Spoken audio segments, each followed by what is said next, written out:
অনেক দিন ধরে কিচেনটা পরিষ্কার করব করে আর করা হচ্ছে না। আজকে ভাবলাম রান্না বান্না একটু কমই করব, মানে বেশি কিছু রান্না করব না, তার আগে কিচেনটা পরিষ্কার করে নিই, হাতে যতটা সময় থাকবে সেই হিসেবে রান্না করব। তো হ্যালো এভরিওয়ান, আমার নতুন আরেকটি ব্লগে সবাইকে স্বাগত।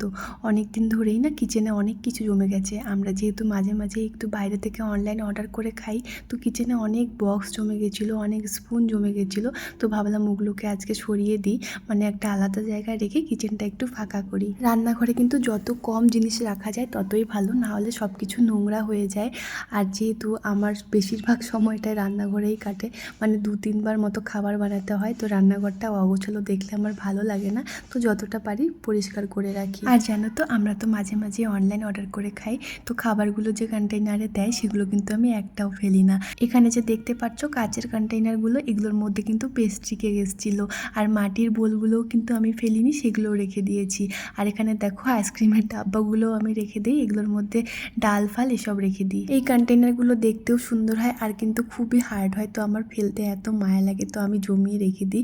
আর জমাতে জমাতে এত হয়ে গেছে, এখন আর কিচেনে রাখার জায়গা নেই, তাই অনেকগুলোই কিন্তু আজকে বাদ দিয়ে দিলাম, আবার কিছু রেখে দিয়েছি। পুরো কিচেনটা কিন্তু আমি একদম পরিষ্কার করতে পারিনি, তাও হাফ থেকে গেছে। এদিকে আবার রান্না করতে হবে, দেবরাতের আসার টাইম হয়ে গেছে।